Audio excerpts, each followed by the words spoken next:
Franklin Delano Roosevelt membawa kita melalui kemelesetan besar dalam yang mengetahui bagaimana sejarah sekiranya dia tidak meninggal dunia dalam penggal keempatnya sebagai presiden akibat strok pada hari-hari dan bulan-bulan berikutnya. Kita mengetahui bahawa Roosevelt tekanan darah tinggi yang teruk selama bertahun-tahun, walaupun ini dia tidak mengambil ubat atau rawatan lain sebab kekurangan rawatan adalah tidak jelas ada keadaan seni pada masa itu adalah kematian-kematian akibat hipertensi malignan yang dipanggil tekanan darah tinggi di luar kawalan yang dianggap tiada ubat, tetapi mereka silap. Terdapat Walter Kampner dan pakar perubatan diet buah berasnya yang dilatih dengan Nazi Jerman terbaik dan yang melarikan diri. Kami mula merawat pesakit hipertensi malignan dengan diet radikal yang hanya terdiri daripada nasi putih dan buah-buahan dengan hasil yang sangat menggalakkan pengurangan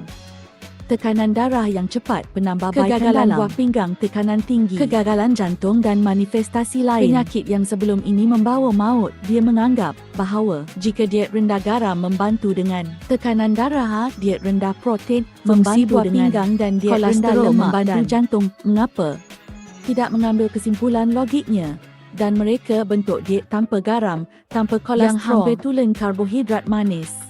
Direka untuk diet dengan kurang natrium daripada sodium, kurang protein daripada mana-mana, diet rendah protein dan kurang kolesterol dan lemak daripada mana-mana lemak yang lain. Harapannya ialah ia hanya akan menghentikan perkembangan penyakit. Sebaliknya, sesuatu yang ajaib berlaku dalam kira-kira 2/3 daripada kes penyakit itu. Pembalikan kegagalan jantung, kerosakan mata pembalikan, kegagalan buah pinggang.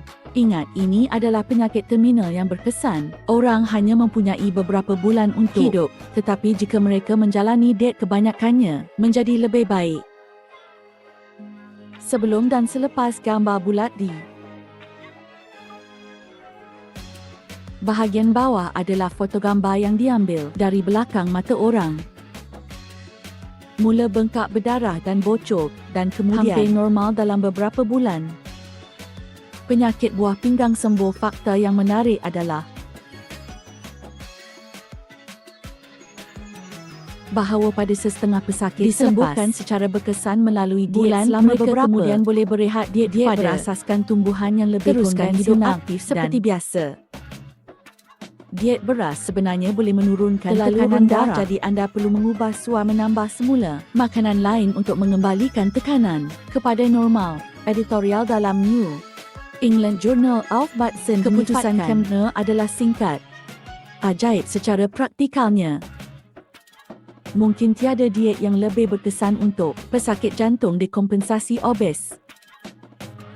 Masalahnya ialah kebanyakan doktor tidak mempunyai kuasa persuasif yang luar biasa yang diperlukan untuk memastikan pesakit makan diet yang terhad. Apabila Dr. Caldwell Esselstyn membentangkan hasil kajiannya yang menunjukkan dalam beberapa kes pembalikan penyakit jantung peringkat akhir dengan keseluruhan berasaskan tumbuhan, pengerusi Jabatan Kardiologi Klinik bertanya bagaimana kita boleh mengharapkan pesakit menjalani diet yang ketat seperti ini sedangkan kita tidak boleh malah membuat mereka berhenti merokok, sama seperti ubat penisilin tidak berfungsi sama sekali, melainkan anda mengambilnya. Diet berasaskan tumbuhan tidak berfungsi, melainkan anda benar-benar memakannya. Saya fikir jawapannya ialah doktor mesti mempunyai kepercayaan yang bersemangat dalam sampaikan semangat itu kepada 4 Kampner pesakit untuk mengekalkan pesakitnya dalam diet. Nasi Kampner berobek, menjerit dan mengecam mereka apabila mereka dia mendapati dan dia tidak hanya memukul mereka, malah kadang-kadang mengalahkan mereka. Ia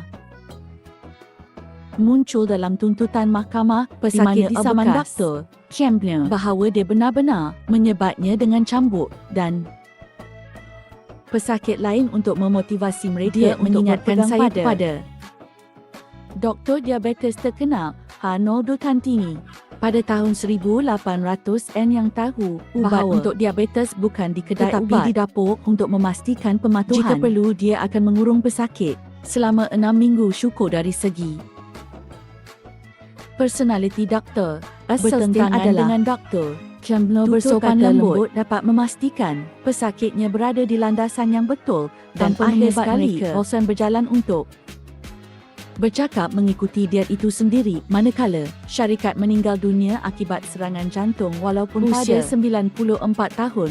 Kerjanya diteruskan di Durham, di mana mereka meneruskan versi diet santai yang membenarkan sayur-sayuran sebenar. Setahun sebelum Roosevelt meninggal dunia, Campbell telah pun menerbitkan hasil ajaibnya.